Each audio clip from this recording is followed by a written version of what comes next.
They kicked me out when I was poor, now they beg me. I still remember the night they threw me out like garbage.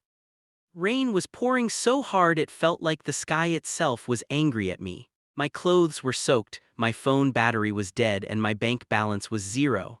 I stood outside the house I had lived in for 7 years, staring at a door that would never open for me again. Inside that house were the people I once called my family.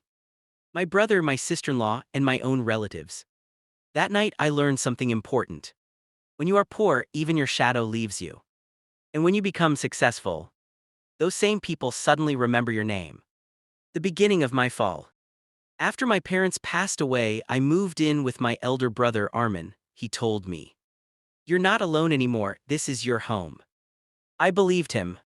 At that time, I had just lost my job at a small factory. The company shut down, and overnight I became unemployed. I promised Armin I would find work soon. But soon turned into weeks, then months. Every day I searched for jobs, every day I came back with rejection. My sister-in-law Sana slowly changed. At first she smiled. Then she started sighing whenever she saw me. Then she stopped talking to me altogether. I overheard her one night telling Armin, "He eats our food, uses our electricity, and does nothing. How long will we keep him?" I felt like someone stabbed me in the chest. But I stayed quiet. Because I had nowhere else to go. Things got worse. They stopped serving me dinner unless I asked. If I left a glass on the table, Sana would shout, "Are you blind? Can't you clean after yourself?" Armin stopped defending me.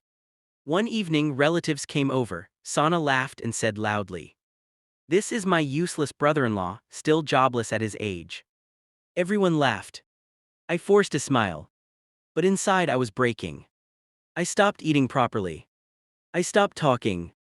I started sleeping on the floor in the storeroom. I felt like a burden. Like I didn't deserve to exist. The night they threw me out.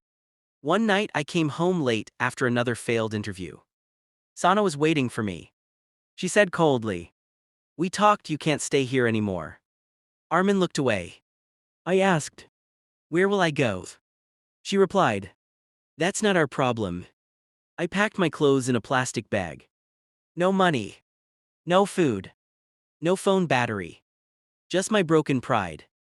When I stepped outside, Sana locked the door behind me. I stood there in the rain, shaking.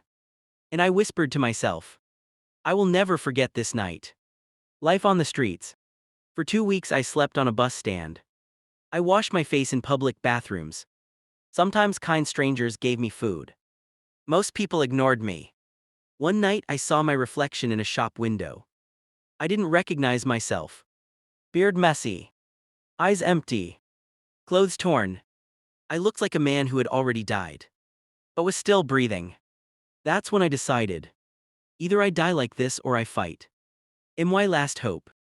I met an old man named Mr. Iqbal who owned a small roadside tea stall. He saw me sitting there every day and asked, "Why are you always here?" I told him everything. He gave me a cup of tea and said, "Work with me." I worked from morning till midnight. Washing cups. Cleaning tables. Making tea. He paid me very little.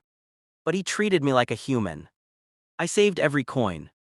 I learned how he managed customers. How he bought supplies. How he kept accounts. For the first time in months, I felt alive. One customer noticed my hard work. He was a businessman named Samir. He said, "You don't belong here, you're smart." He offered me a job in his small delivery company. I accepted without thinking. I worked like my life depended on it. Because it did. Within a year I became supervisor. Within 3 years I saved enough to start my own small logistics business. I named it after my father. I hired people. I grew slowly but steadily. I bought a small apartment. A car. Nice clothes. But I never forgot the rain. I never forgot the locked door. One day I got a call. Unknown number. "Hello, this is Sana."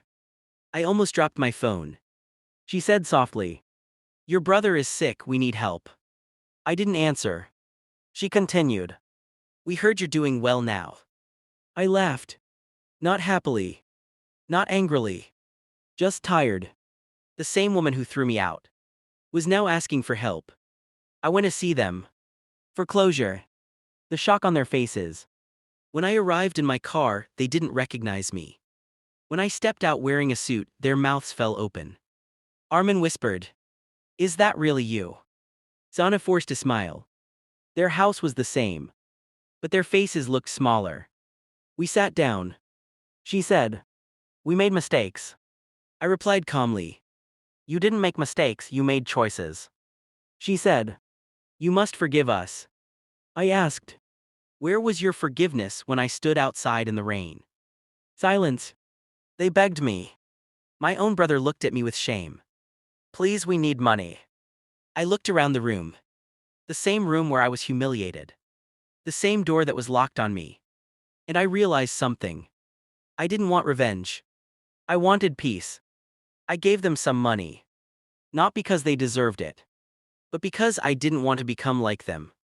Then I stood up and said, "I forgive you, but I will never forget." And I walked out. Not as a poor man. Not as a beggar. But as someone who survived hell.